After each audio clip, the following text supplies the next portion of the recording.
Praise the Lord. ஜெபிக்கலாம் வாங்க என்ற குடும்ப ஜெபத்துக்குள்ளாக நான் உங்களை வரவேற்கிறேன். நான் ரெவரண்ட் சேரா ஏப்ரஹாம். இந்த நாளுக்குரிய சிந்தனை துளிகளோடு நான் உங்களோடு கூட நம்ம அனைவரும் சேர்ந்து ஜெபிக்கலாம். இந்த நாளில ஆராதனை குறித்து நல்ல ஒரு வசனத்தை வாசிக்கும் போது கர்த்தர் என்னோடு கூட பேசிக் கொண்டிருந்த சில காரியங்களை நம்ம டிஸ்கஸ் பண்ணிவிட்டு ஜெபத்துக்குள்ளாக கடந்து போகலாம். மத்திய எழுதின சுவிசேஷம் 15வது அதிகாரம் 8வது வசனம். இந்த ஜனங்கள் தங்கள் வாயினாலே என்னிடத்தில் சேர்ந்து தங்கள் உதடுகளினால் என்னை கனம் பண்ணுகிறார்கள், அவர்கள் இருதயமோ எனக்கு தூரமாய் இருக்கிறது. ரொம்ப ஒரு அருமையான ஒரு வசனம். அவர்கள் இருதயமோ எனக்கு தூரமாய் இருக்கிறது, தங்கள் உதடுகளினால் ஆண்டவரை கனம் பண்ணுகிறார்கள். இந்த வசனத்தை பார்க்கும் போதே பார்த்தீங்கன்னாக்கா சண்டே நல்லா நம்ம ஆராதனை பண்றோம், ஆண்டவரை துதிக்கிறோம். ஆனா மனசுக்குள்ள பார்த்தீங்கன்னாக்கா மண்டேவை பத்தி நம்ம யோசிச்சுட்டு இருப்போம். அதாவது அடுத்த நாள் திங்கட்கிழமை வேலை இருக்குது, ஆஃபீஸுக்கு போகணுமே, ஆஃபீஸ்ல இந்த வேலை இருக்குது, இந்த ஷாப்புக்கு போகணுமே, அந்த ஷாப்புக்கு போகணுமே, இந்த இடத்துல போயிட்டு நம்ம வேலை முடிக்கணுமே சொல்லி இவ்வளவு பெரிய பாரங்களை நம்ம வச்சுக்கிட்டு உதடினால நம்ம ஆராதனை பண்ணி கொண்டிருக்கிறோம்.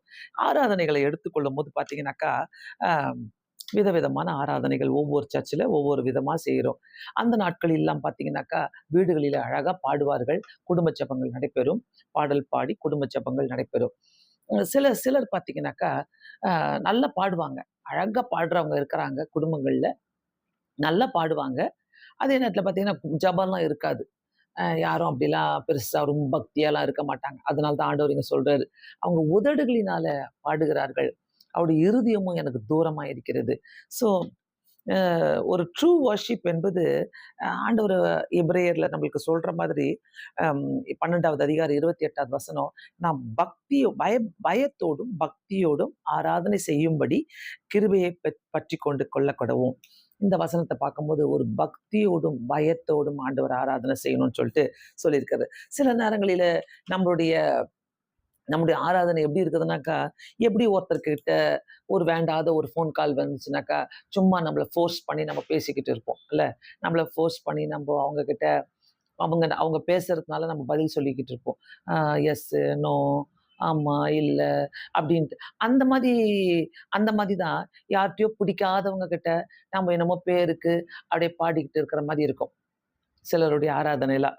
ஸோ ஆனா ஆண்டவர் தெளிவா சொல்றாரு, அவர்கள் உதடுகளினாலே தங்களை தங்கள் அவங்க பாடுறாங்க, அவருடைய இருதயமோ எனக்கு தூரமா இருக்கிறது. அந்த ஆராதனை பக்தியோடு பயத்தோடு நம்ம பாடும்போது ஆண்டவர் நம்மோடு கூட நம்ம பக்கத்திலே நிக்கிற மாதிரி இருக்கும். நிறைய முறை நான் அதை அனுபவிச்சிருக்கிறேன். நிறைய பேர் அதை அனுபவிச்சிருக்கிறாங்க. அத நான் ஆராதனை செய்யும் போதெல்லாம், எங்க ஹஸ்பண்ட் பாடும் போதெல்லாம், நாங்க அந்த ஆராதனைய செய்யும்போது ஆண்டவர்ட்ட நான் ஜெபம் பண்ணிட்டு வருவேன். ஆண்டவரே, இந்த ஆராதனைய நீங்க ஆசீர்வதிங்க. அநேகரோடு நீங்க பேசுங்க இந்த வார்த்தையின் மூலமாக. அந்த பாடல்களில ஆண்டவருடைய வசனம் இருக்குது. அந்த வசனங்கள் போயிட்டு கிரியை செய்தாங்க. அந்த வசனங்கள் அங்க போயிட்டு கிரியை செய்யும்போது அநேகர் அத கேட்கறாங்க. அத ரசிக்கிறோம். ஸோ சிலர் பார்த்தீங்கன்னாக்கா பாடுவாங்க. ஆண்டவர் நல்ல அழகு குரல குடுத்திருப்பாரு. அந்த குரல கொண்டு போயிட்டு அழகா வாசிக்கிற டேலண்ட்டையும் குடுத்திருப்பாரு. அதெல்லாம் செய்வாங்க. அப்படியே கச்சேரிக்கு போவாங்க. சினிமால போய் பாடுவாங்க. காலேஜ்ல போயிட்டு காம்படிஷன்ல போய் பாடிட்டு வருவாங்க. புரோகிராம் தருவாங்க வெளியில. இந்த மாதிரி இந்த மாதிரி காரியங்களும் செய்வாங்க. ஆண்டவர் குடுத்திருக்கிற ஒவ்வொரு கிஃப்ட்டும் பார்த்தீங்கன்னாக்கா, அது உலகத்துல எங்கேயும் நம்ம காசு குடுத்து வாங்க முடியாது. பேசுகிற கிஃப்ட்டா இருந்தாலும் சரி, அது பாடுகிற கிஃப்ட்டா இருந்தாலும் சரி, வாசிக்கிற கிஃப்ட்டா இருந்தாலும் சரி, அது வந்து கர்த்தர் குடுத்துக்கிற ஒரு பெரிய பொக்கிஷம். அந்த பொக்கிஷத்த நான் எப்படி பயபக்தியோடு மற்றவங்களுக்கு நான் குடுக்குறேன் ன்றது முக்கியம். ஸோ அதுக்கு அந்த அந்த 7வது வசனத்துல ஆண்டவர் சொல்றாரு, "மாயக்காரனே உங்களை குறித்து" அப்படின்னு எழுதுறார். மாயக்காரனே உங்களை குறித்து நம்ம பாடும்போது, "உதடுகளினால பாடுறீங்க, உங்க இருதயமும் எனக்கு தூரமா இருக்கிறது" அப்படின்றாரு. ஸோ இந்த மாதிரி நம்ம பார்க்கும்போது, அ சிலர்லாம் பார்த்தீங்கன்னாக்கா, சும்மா அப்படியே பேருக்கு வந்து பாடிட்டு போவாங்க. இந்த காலத்துல நம்ம பாடுகிற ஆட்டத்த பார்த்தீங்கன்னாக்கா, பயங்கரமா லைட் எல்லாம் போடுவாங்க. எல்லா மியூசிக்கும் இருக்கும். டப டப டபன்னு அடிப்பாங்க. அந்த colour colour colour colour lights flash போடுவாங்க. இதெல்லாம் பார்க்கும்போது உண்மையாவே அங்க இயேசு கிறிஸ்து இருக்கிறாரா? இல்லையான்றத ஒரு பெரிய கேள்விக்குறியாயிடும். அப்படியே குதி குதி குதின்னு குதிப்பாங்க. சில ஆலயங்களில பார்த்தீங்கன்னாக்கா, அப்படியே 1 ஹவர் அ ட்ரம்ஸ் அடிச்சு உசுப்பேத்துவாங்க பாருங்க. அது அவங்களுக்கு ஒரு ஆராதனைன்னு சொல்லுவாங்க. அப்ப சொல்லுவாங்க, சிலர்லாம் வந்து சொல்லுவாங்க, "அப்படியே பயங்கர ஷர்ட் எல்லாம் வேர்த்துருச்சு, ஜாக்கெட்லாம் வேர்த்துருச்சு, ட்ரெஸ்ஸே வேர்த்து போச்சு, ஈரமா போச்சு." அந்த குதி, குதி, குதி, குதின்னு குதிக்கிறது. அந்த குதி தான் ஆ என்ன எப்படின்னு தெரியல. உண்மையாகவே கர்த்தர் அங்க இருந்து கிரியை செய்றாரா? இல்ல இந்த குதிய நம்ம போக்கும்போது, இந்த ரோட்ல போறாங்க பார்த்தீங்களா? மோளம் அடிச்சுட்டு போறவங்க, கூத்தாடிட்டு போறவங்க, தெருக்கூத்து ஆடுறவங்க, டப்பாங்குத்து ஆடுறவங்க, இவங்க எல்லாம் பார்த்தீங்கன்னாக்கா, அப்படியே அந்த மாரி கூத்து தான் உள்ள நடக்கும். ஏன்னா, நான் பார்த்துருக்கிறேன். இந்த மியூசிக் வாசிக்கிறவங்க, அ அவங்க சத்தத்த மட்டும் அந்த அந்த ஆர்கனா, இல்ல ட்ரம்ஸா ஏத்து, ஏத்து, ஏத்து, ஏத்துன்னுவாங்க.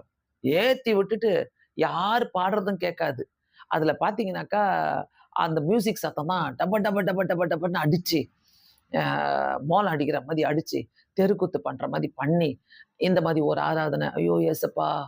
அ எப்படிதானோ அங்க போனா ஆராதனை செய்யக்கூட முடியாது. எப்படி இவங்கலாம் இப்படி கூத்தாடுறாங்க, இப்படி குதிக்கிறாங்க, அ இப்படி இப்படி செய்யணுமா? இப்படி கண்டிப்பா குதிச்சு ஆகணுமா? அந்த 1 ஹவர் அதுவும். அந்த 1 ஹவர் குதி குதி குதின்னு குதிச்சு, அவங்க ஆடுற ஆட்டத்த பார்த்தீங்கன்னாக்கா, அடிக்கிற ட்ரம்ஸு அதெல்லாம் கேட்டுட்டு தான் இன்னைக்கு வீட்டுக்கு வாடகைக்கு கூட நம்மள அலோவ் பண்ண மாட்றாங்க. போய் சொன்னாலே, "நீங்க கிறிஸ்டியனா? சத்தமா பாடுவீங்களா? குதிப்பீங்களா? வீட்ல சத்தம் போடுவீங்களா?" இதெல்லாம் கேட்ட பிறகு தான் நம்மளுக்கு ஒரு ஐடென்டிட்டியே இப்படி ஆயிடுச்சு. இப்படிலாம் கேட்ட பிறகு தான் நம்மளுக்கு வீடு வீடு வாடகைக்கு குடுக்குறாங்க. ஸோ இடம் நம்மள கம்ப்ளைண்ட் பண்றாங்க. பயங்கரமா கத்துற பார்ட்டி அப்படின்லாம் சொல்லிட்டு. ஸோ இந்த மாரி ஆராதனைய சிலர் பழகிட்டாங்க.